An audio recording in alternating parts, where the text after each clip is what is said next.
Olá, Samuel Mendonça aqui do Topa Pensar. Vamos para mais uma sessão Leituras Filosóficas e hoje vamos aqui fazer o encaminhamento para a conclusão dessa parte do volume Os Pré-Socráticos, da coleção Os Pensadores, edição de 78. Lembrando que a primeira edição foi de 1973. E essa parte, vida e obra, escrita pelo professor José Américo Mota Peçanha. Nos episódios anteriores, nós iniciamos com o mito à filosofia, inicialmente. No episódio de ontem, precisamente, o nascimento da epopeia e também tempo de deuses e heróis. E hoje vamos avançar aqui para 3 itens. O primeiro, os homens e os divinos imortais, seguindo para, no começo, o caos, e a terceira e derradeira parte, no trabalho, a virtude, uma referência à teogonia. Vamos em frente. O que eu gostaria também de dizer é que essas leituras filosóficas podem servir, sim, de incentivo para quem se interessa pela filosofia. Assim que nós terminarmos essa parte introdutória, que vai meio que oferecer ocasião para o leitor compreender o efetivo contexto do nascimento da filosofia, claro que à luz dos gregos, à luz da tradição helênica greco-romana. Depois a ideia é que a gente faça também a leitura de fragmentos de alguns dos pré-socráticos. Claro que a ideia não é fazer a leitura de todos os fragmentos de todos eles, mas nós vamos aqui enfatizar ao menos 3 pré-socráticos, e vou até explicar as razões pelas quais esses 3 e não outros, oportunamente, e é a ideia que a gente avance. E na sequência, a ideia é que a gente também possa ter a oportunidade de leitura de um dos diálogos de Platão, ou se não o diálogo completo, parte de um dos diálogos de Platão. Neste caso em particular, eu vou selecionar esse diálogo. Inicialmente pensei no Mênon, que é um diálogo relativamente curto, mas muito significativo do ponto de vista de se compreender a noção de educação, né, no pensamento aí socrático, platônico, e avançando depois para a dimensão, não necessariamente numa sequência lógica ao longo da história da filosofia, mas ao mesmo tempo fazendo referência aí neste momento ao período pré-socrático e depois, evidentemente, que a Platão, que é a nossa grande referência da filosofia ocidental, quer nós concordemos ou não com Platão, quer nós trabalhemos ou não com a crítica feita a Platão por Nietzsche, por exemplo, mas já deixando claro que o próprio alemão Friedrich Nietzsche, de 1844 a 1900, ele se utiliza muito de Platão por reconhecer nele a sua força de pensamento, né? Enfim, teremos ocasião para falar sobre isso. Vamos à leitura. Os homens e os divinos imortais. É por oposição aos homens que os deuses homéricos se definem. Ao contrário dos humanos, seres terrenos, os deuses são princípios celestes. À diferença dos mortais, escapam à velhice e à morte. Escapam à morte, mas não são eternos, nem estão fora do tempo. Em princípio, pode-se saber de quem cada divindade é filho ou filha. A imortalidade, esta sim, está insoluvelmente ligada aos deuses que, por oposição aos humanos mortais, são frequentemente designados de os imortais e constituem na sua organização e em seu comportamento uma sociedade imortal de nobres celestes. Em Homero, a noção de virtude, areté, ainda não atenuada pelo seu posterior uso puramente moral, significava o mais alto ideal cavalheiresco aliado a uma condução cortesã e aos heróis, ao heroísmo guerreiro. Identificada a atributos da nobreza, a areté, em seu mais amplo sentido, designava não apenas a excelência humana, como também a superioridade de seres não humanos, como a força dos deuses ou a rapidez dos cavalos nobres. Só algumas vezes, nos livros finais das epopeias, é que Homero identifica Areté com qualidades morais ou espirituais. Aqui, então, uma referência fundamental para compreender a aristocracia grega. Conceito este que vai ter, claro, sua acepção já bebendo nessa fonte da tradição, sobretudo de Homero, em que a noção de virtude, areté, é uma noção que transcende o próprio humano inicialmente, e só depois que ela vai estar associada à dimensão racional, à dimensão do próprio pensamento ou da filosofia. Em geral, significa força e destreza dos guerreiros ou dos lutadores, valor heróico intimamente vinculado à força física. A virtude em Homero é, portanto, atributo dos nobres, os aristói, estreitamente associada às noções de honra e de dever, representa um atributo que o indivíduo possui desde seu nascimento, a manifestar que descende de ilustres antepassados. Os heróis, quando se apresentam, fazem questão, por isso mesmo, de revelar sua ascendência genealógica, garantia de seu valor pessoal. Os aristói, ou virtuosos, os possuidores de areté, são uma minoria que se eleva acima da multidão de homens comuns. Se são dotados de virtudes legadas por seus ancestrais, por outro lado, precisam dar testemunho de sua excelência, manifestando as mesmas qualidades, quais sejam valentia, força, habilidade, que caracterizavam seus antepassados. Aqui um parênteses muito importante, porque precisamente o termo aristói ou aristocracia, eu acabei desenvolvendo uma tese, que foi minha tese de doutorado, com um sentido muito próprio, que está no livro Aristocratic Education in Nietzsche, ou A Educação Aristocrática em Nietzsche, que foi publicado em 2018 nos Estados Unidos, em Michigan. Neste livro, que é resultado da minha tese, eu examino a noção de educação aristocrática em Nietzsche, que não tem esta acepção que a gente está aqui vendo na tradição, mas eu pego emprestado o termo aristói, como virtude ou excelência, e vou exatamente concordar com essa dimensão de que estes aristói são uma minoria, e são uma minoria por conta de uma caracterização que vou fazer na educação aristocrática e da condição dela, que é a condição que eu vou chamar de autocrítica e autossuperação. E são poucas as pessoas que estão dispostas a empreenderem a autocrítica e a própria autossuperação. Por isso, o caráter aristocrático dessa educação, que não se trata de um modelo de educação a ser implementado por qualquer governo, mas sim diz respeito a uma concepção educacional por meio da qual a autocrítica e a autossuperação faz com que essa pessoa busque a sua própria excelência. Oportunamente podemos fazer aqui um vídeo para falar desta educação aristocrática, mas só para mostrar que se trata de um termo bem caro para a minha própria pesquisa realizada outrora. Seguindo aqui o texto, essa demonstração do valor inato ocorria sobretudo nos combates singulares das justas cavalheirescas, as aristeias dos grandes heróis épicos.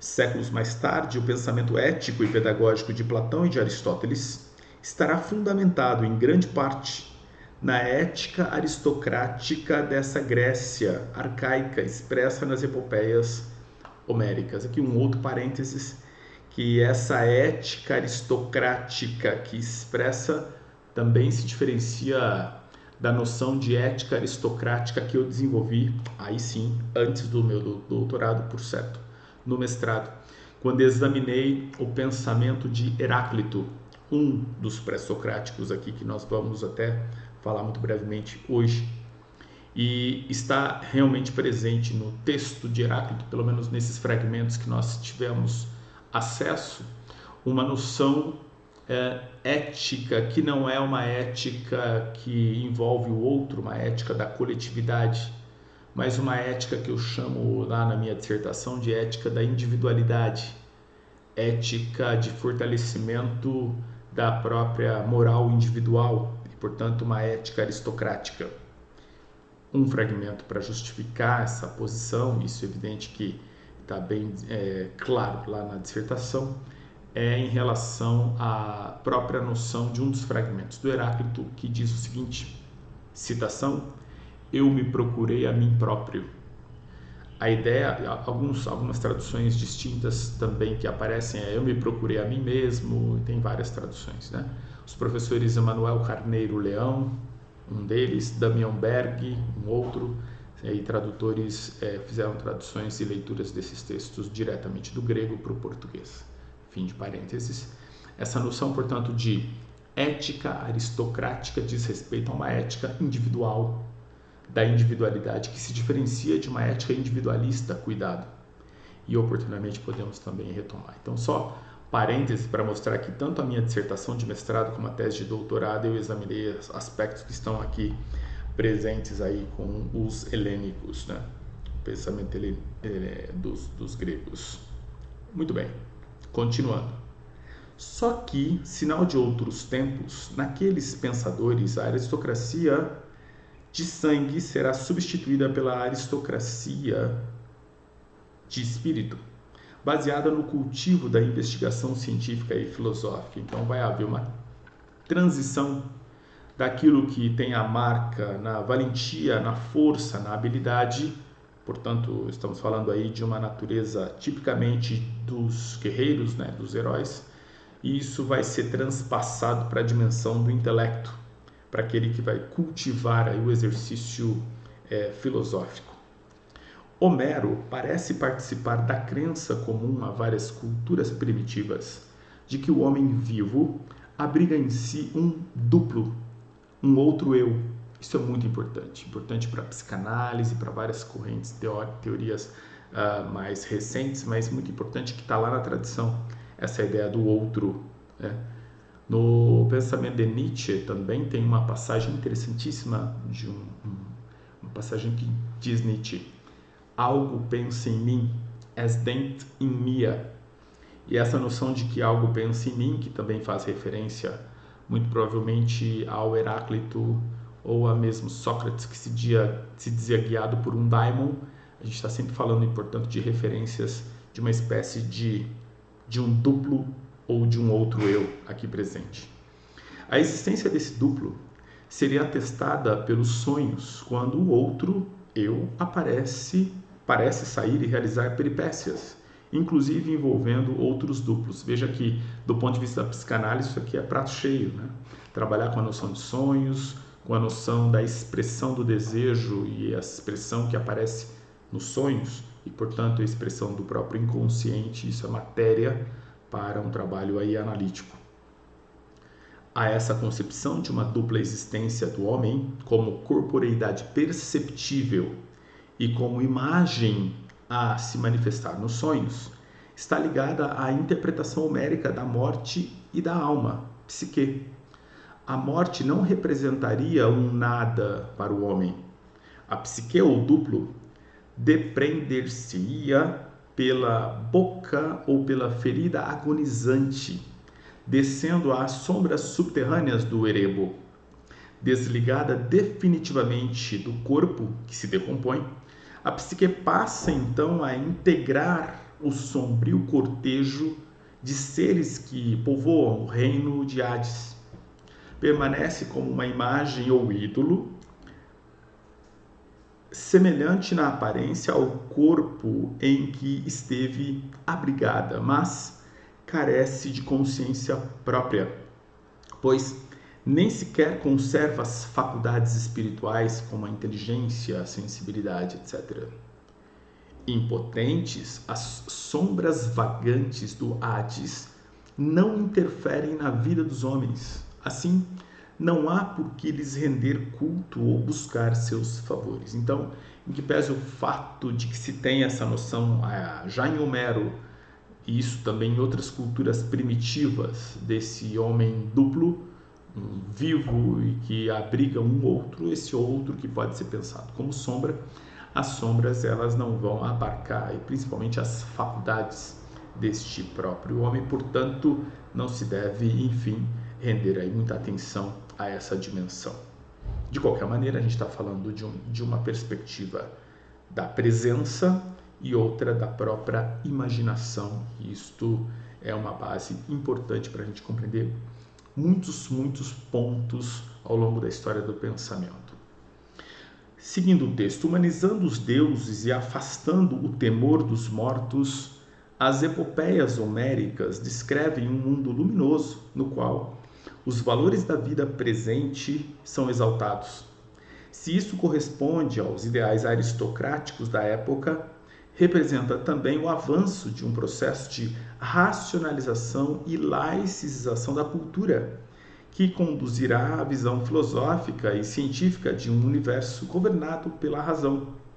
Séculos mais tarde, o filósofo Heráclito de Éfeso fará de Zeus um dos nomes do Logos, a razão universal. É importante aqui, e aí mais uma referência aos meus estudos, que na minha graduação escrevi um texto intitulado, a minha monografia foi exatamente o Logos em Heráclito. Né? Então veja, a dimensão aristocrática que está no doutorado, a dimensão da ética aristocrática no mestrado, a dimensão do Logos heraclítico que está na minha graduação. Na verdade, Homero, os gregos antigos voltarão sempre, não apenas para buscar modelos poéticos, temas e personagens homéricos serão frequentemente utilizados pelos pensadores para servir de paradigmas ou de recursos argumentativos.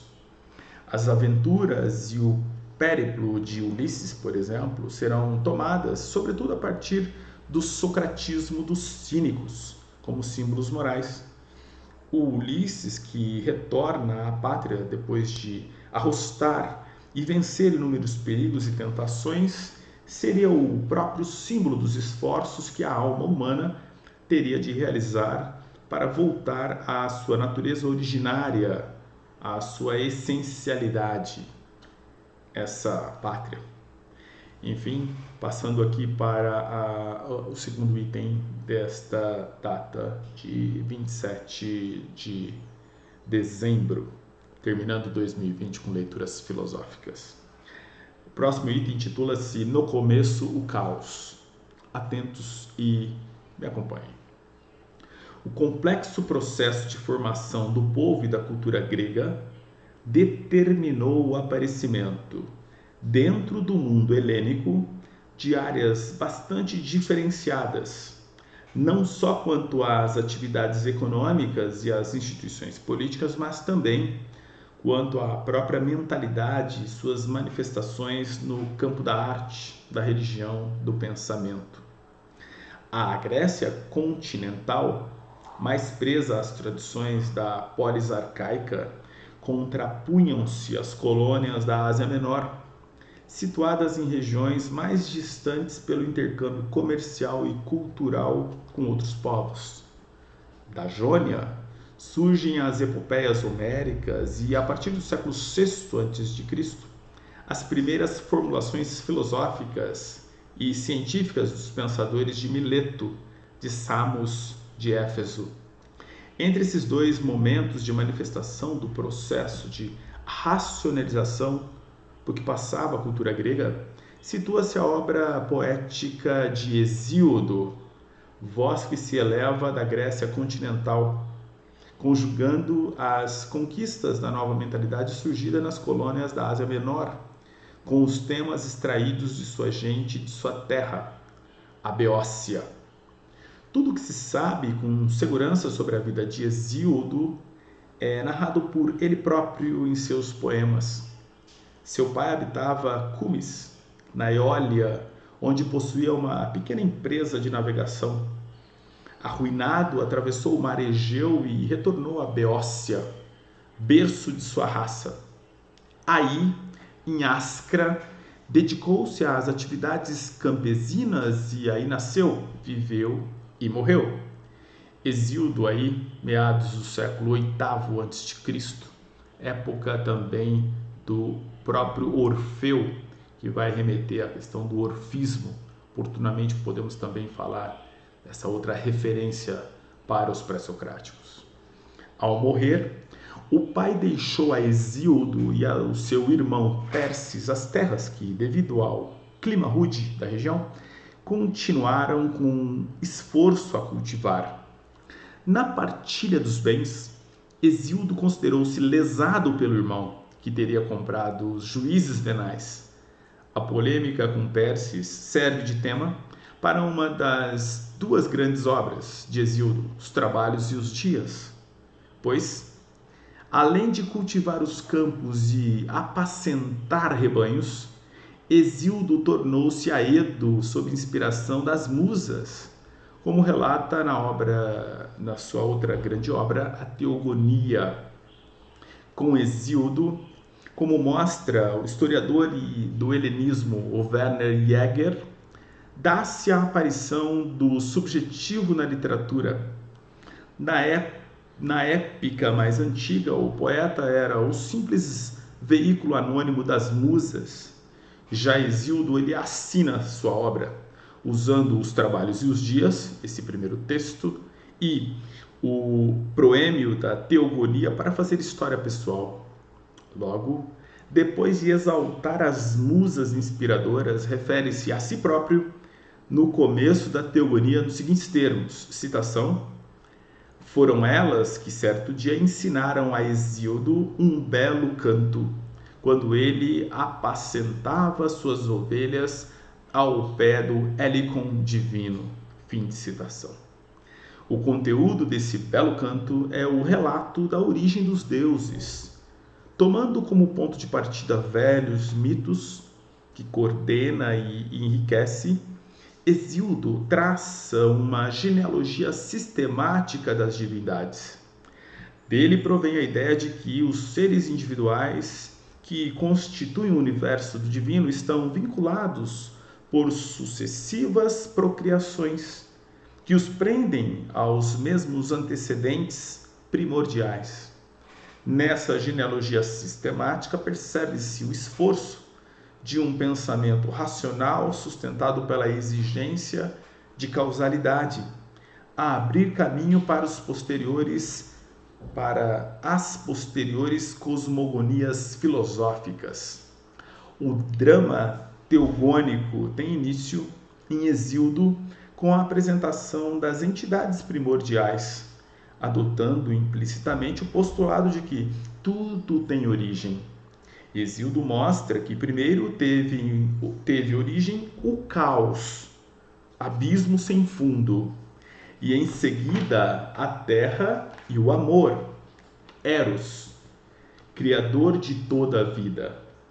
De caos sairá a sombra, sob a forma de um par, Érebo e noite. Da sombra sai, por sua vez, a luz, sob a forma de outro par, Éter e luz do dia, ambos filhos da noite. Terra dará nascimento ao céu, depois às montanhas e ao mar. Segue-se a apresentação dos filhos da luz, dos filhos da sombra e da descendência da terra, até o momento do nascimento de Zeus, que triunfará sobre seu pai Cronos. Começará então a era dos Olímpicos. Notem que Hesíodo é alguém que, de certo modo, examina, trabalha, conceitua pares que já estão postos lá em Homero, quando se referia à dimensão da própria dimensão do eu e de uma possibilidade de um duplo. E aqui nós observamos, no caso de Hesíodo, a vertente dos contrários. essa perspectiva vai ser aí alimento para os chamados filósofos pré-socráticos, muitos dos quais, a partir certamente destas referências, vão construir suas filosofias. E aqui eu me refiro a Anaxímenes, eu me refiro a Empédocles, eu me refiro a filósofos conhecidos como filósofos da physis ou filósofos da natureza, que oportunamente iremos examinar. O que importa aqui é a percepção de que referências dos séculos anteriores aos pré-socráticos são aí as suas fontes, nos colocando uma questão: o que é efetivamente original, sendo que nós temos sempre as referências que estão construindo filosofias a partir de outras referências, no caso aqui do nascimento da filosofia, utilizando-se efetivamente das epopeias, das grandes epopeias, e isso é uma constante ao longo da história do pensamento. Na sequência, o derradeiro subtítulo para o dia de hoje: No trabalho, a virtude. Sigamos. A Teogonia de Hesíodo enumera 3 gerações de deuses: a de Céu, a de Cronos e a de Zeus. A interpolação dos episódios de Prometeu e de Pandora na sequência da Teogonia, episódios depois retomados em Os Trabalhos e os Dias, aquele outro escrito de Hesíodo, serve a Hesíodo para justificar a condição humana. Prometeu rouba o fogo de Zeus para dá-lo aos homens e atrai para si e para os mortais a ira do suzerano do Olimpo. Zeus condena Prometeu à tortura de ter o fígado permanentemente devorado por uma águia. Aos mortais, Zeus reserva não menos castigo.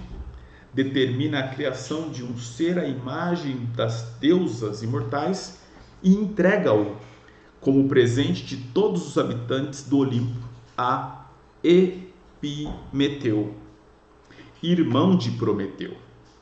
Pandora, a mulher, leva em suas mãos uma jarra que, estampada, deixa escapar e espalhar-se entre os mortais todos os males. Na jarra, prisioneira, fica apenas a esperança. As duras condições de trabalho de sua gente sugerem, assim, a Hesíodo uma visão pessimista da humanidade, perseguida pela animosidade dos deuses. E a mulher deixa de ser exaltada, como na visão aristocrática de Homero, para ser caracterizada por esse camponês como mais uma boca a alimentar e a exigir sacrifícios. Raça maldita de mulheres é uma citação, terrível flagelo instalado no meio dos homens mortais, fim de citação. Talvez tenhamos aqui já uma espécie de razão, fundamento, fonte para uma cultura do patriarcado. Seguindo, o mesmo pessimismo transparece no mito das idades das raças, de Os Trabalhos e os Dias. A história aí é vista como perda de uma idade primeira, a da raça de ouro, que teria vivido livre de cuidados e sofrimentos. Essa primeira raça foi transformada nos gênios bons, guardiães dos mortais. Depois surge uma raça inferior, de prata, cujos indivíduos vivem uma longa infância de 100 anos, mas, crescendo, entregam-se a excessos e recusam-se a oferecer culto aos imortais. Por isso, quando o solo os recobriu, foram transformados em gênios inferiores, os chamados bem-aventurados. Zeus cria então uma terceira raça de homens perecíveis, raça de bronze, bem diferente da raça de prata.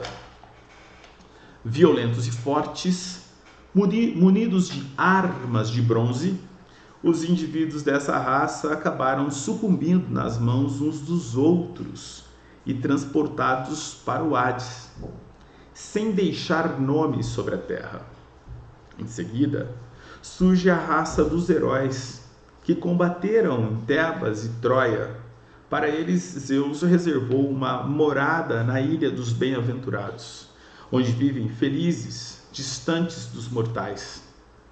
Finalmente advém o duro tempo da raça de ferro, o tempo do próprio Hesíodo, tempo de incessantes fadigas, misérias e angústias, mas quando ainda alguns bens estão misturados aos males. A essa raça aguardam dias terríveis. O pai não mais se assemelhará ao filho, nem o filho ao pai. O hóspede não será mais caro ao seu hospedeiro, nem o amigo a seu amigo, nem o irmão a seu irmão. E essa foi uma pequena citação. Do mesmo modo que o mito de Prometeu ilustra a ideia de trabalho, o mito das idades ilustra a ideia de justiça. Nenhum homem pode furtar-se à lei do trabalho, assim como nenhuma raça pode evitar a justiça. Na verdade, esses dois temas são complementares. Segundo Hesíodo, o homem da idade de ferro está movido pelo instinto de luta, eris. Se a luta se transforma em trabalho, torna-se emulação fecunda, justa e feliz. Se, ao contrário, manifesta-se através da violência, acaba sendo a perdição do próprio homem. Esse tipo de admoestação que Hesíodo lança a seu irmão Perses inaugura, depois da ética aristocrática e cavalheiresca de Homero, a outra grande corrente de pensamento moral que irá alimentar mais tarde a meditação filosófica. Com Hesíodo surge a noção de que a virtude, areté, é filha do esforço e de que o trabalho é o fundamento e a salvaguarda da justiça. E aqui nós temos aí o fim dessa parte inicial, vida e obra, e é claro que do item 1, né, dessa passagem do mito à filosofia, seguindo depois para o item 2, com uma precisa noção específica em relação aos pré-socráticos, e praticamente uma exposição dos principais temas que são examinados por eles. Cabe ressaltar que muitos autores desavisados atribuem aos pré-socráticos uma noção cara de natureza, ou de autores que, observando a natureza, buscaram compreender a realidade, mas não é exatamente dessa forma que se deve olhar para os pré-socráticos. É preciso olhar com lupa, com cuidado, discernindo entre eles, porque não estão construindo o mesmo tipo de filosofia. E aqui precisamos tomar cuidado, porque entre Samos, Eleia e outras áreas, outras regiões, você tem influências distintas. E, portanto, as filosofias dos pré-socráticos, mesmo que possam sim ter referências comuns, como essa ideia de, enfim, filósofos que vão na dimensão da physis, não é possível afirmar que todos os filósofos pré-socráticos tiveram o mesmo tipo de método ou de busca ou de encaminhamento de suas filosofias. Aliás, o termo pré-socrático, consolidado na história da filosofia, não vai ser utilizado por Friedrich Nietzsche, o alemão lá que nasceu em 1844 e faleceu em 1900.